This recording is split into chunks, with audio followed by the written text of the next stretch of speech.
TJ said that we should play our jingle. When you need a mortgage, don't stress at all. Just tune right in and give these guys. Good morning, YouTube. Today is Friday, June 26th. And by the sounds of it, it sounds like Tommy's son wants us to play a game. I don't know, Anth. Yeah. What's going on, boys? I don't know. I think you broke up there. We don't even know what you said. We don't even know what you said there. That's internet for you. What's happening? Happy Friday. Happy Friday, Anth. What's going on? What's going on, fellas? What's happening? Happy Friday. Glitching a little bit this morning. Oh, we're just having all kinds of internet problems this morning. So we'll let the internet get caught up with us for a second. I think it's working here soon. Yeah, we're all good. I'm hearing you now. Got both of you moving around, weighing. Good. That's technology, but we're back. We're here Friday, sad evening on the USA front, but we're not going to talk about that today. We're talking all interest rates on this Friday today, because in this market, in this world, in real estate, interest rates are talked about a lot, but we never get into the weeds deeply of what it means for a buyer and the options a buyer has when they're going through the mortgage process. And their interest rate, Tom, isn't automatically locked in. It's not automatically a number that they just want. There's a process to this. Yeah, absolutely. And typically that process starts with the interest rate when you get an accepted sales agreement on a home, because we do need that accepted offer to have a specific address to lock in an interest rate. You can't just lock in a rate off of pre-approval because the interest rate is specific to a home address. So that is the most important start, and that is the kicker to this whole thing, is getting the actual contract and under agreement.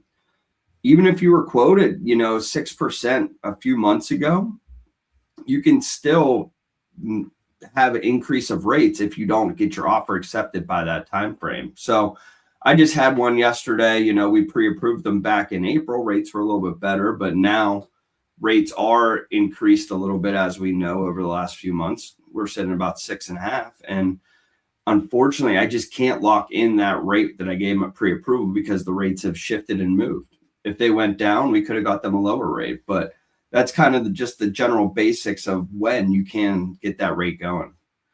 And that is an APR of 6.72 there on that interest rate we got. But yes, Tom is very importantly saying every buyer's rate is specific to them. There is not just one West Penn financial interest rate.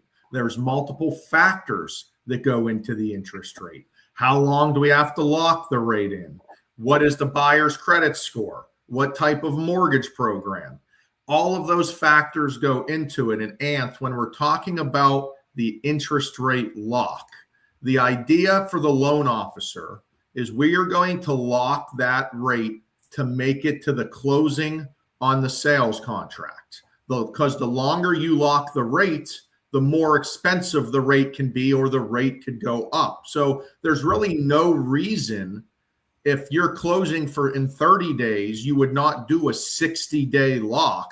That's going to be more expensive for the client. Yeah, I mean, you hit it the nail on the head. I mean, once we get the agreement of sale, we are locking it in based on the time that we need to process, underwrite, complete that loan to make sure that you're closing on the date specified on the agreement of sale or sooner. So yes, if we lock it, say, on a 38-day, that pricing is going to be different than locking it on a 53-day lock. So it doesn't expire, stops changing up or down.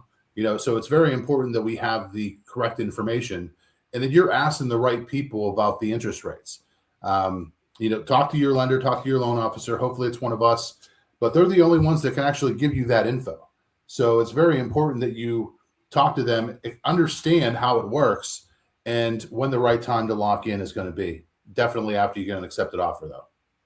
And let's talk about what happens. Okay, you don't close on time, seller's not ready, listing agent didn't do the die test, whatever it may be. If you're not closing on time and we have a scenario that your rate is going to expire, that's when you have to do what's called a rate extension. A rate extension is when we extend your interest rate for a certain amount of days to now make it to closing. But Tom, that is a cost. It's per day. Let's say it could be $20 per day. That's cheap. I would say that's very cheap. I mean, I just had one that was $43 a day, and the loan amount was only $205,000. So, you know, $43.50 a day on only $200,000. That's pretty much our medium sales price or loan amount, you know, going on right now. So, you know, as you tick up into the 500,000s, you know, that could be 2.5 times that 43. Now you're sitting at $100 a day. So, yes, very costly. And the big question is, who's going to pay that cost? Is it automatically go to the buyer? Is the lender going to cover it? Which, why would the lender cover a cost that it wasn't their response? Is it a real estate agent? Is it a real estate broker? Is it the seller? That is a cost getting added on to the mortgage because we have to extend the rate. We can't simply let a rate expire and relock it the next day. There's waiting periods that you have to wait if a rate expires. If a rate expires, then you might have a buyer out there with no interest rate. You can't lock them in, and now you can't close for 30 days. That would be an awful, disastrous scenario. That's why we have to extend to get you to closing. So in this market, please, please, please, as Anthony has said for years now, make us part of the transaction. Do the pre-offer huddle. If we're getting the closing and we're not going to close in time, bring us in. Let's talk about the rate, because it is a market that this needs to be talked about, and buyers and agents need to understand what's going on with the interest rate. Yeah, and absolutely. Typically, when the loan doesn't close on time, yes, there are things that are outside your control, but it's usually somebody's fault to why it didn't get to the table. To be quite frank, it's somebody's fault because we're all in this together. So whether the title company dropped the ball, maybe they cover the rate extension, the listing agent didn't get a die test in time, they should cover it out of their commission. Something on the buy agent side that they didn't do properly for their buyer and let them know, maybe they pay it out of their commission. Buyers sometimes didn't file tax returns. It could take them a few weeks to get tax returns. Probably the buyer's fault because they missed their tax deadline. So yes, and always we as the lender, we will take full responsibility if we did something on our end to pay for the rate lock extension. Absolutely. But it usually goes to whose fault it was that it didn't close on time, and that's who pays it. Well said, Thomas. Perfectly said. And Anth, really, when it comes down to it, just don't be shocked. How often do we see real estate agents shocked about what is this extension fee?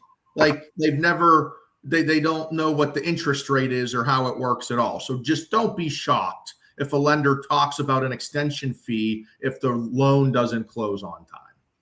Yeah, I mean, nobody should really be shocked. I mean, if it's supposed to close on a specific day and the closing date extends to a later date, everything else is going to extend with it, the rate being one of those items. So it is what it is. There's nothing anybody can do about it. If it's not the lender's fault, the lender should not be picking up the cost for a rate extension while everybody else is breezing in the wind. Okay. If, you know, like Tom said, I couldn't said it any better. Whoever's fault it is should be picking up that rate lock extension. It shouldn't come back to the lender like, why are you charging the client another $400? Well, we shouldn't have to eat that cost to extend that rate when we locked it in based on the agreement of sale that was already put in place for a specific day. Not our fault, and there are extension costs to go with it. So, or we can let it expire and lock them under current rates, which could be higher. So, I mean, it's better to extend than locking under current rates, especially in a higher rate environment. And we just are here to protect our buyers. We don't want buyers to just automatically get added on fees if it's not their responsibility. Of course, if they're not closing on time and it's their responsibility, it's their fee. But great talk. I think this should get a lot of the cobwebs out of everyone's head when it comes to interest rates. It is a movable market right now, so you got to pay attention. Rates are not always moving positively either. We keep having this misconception that rates are only going to go down here. We've had good days and bad days. So talk to us when you're ready to get your rate locked in, and we will guide you in the right direction. Have a great weekend, fellas. See you guys. Boys. Tom, Ryan, and Anthony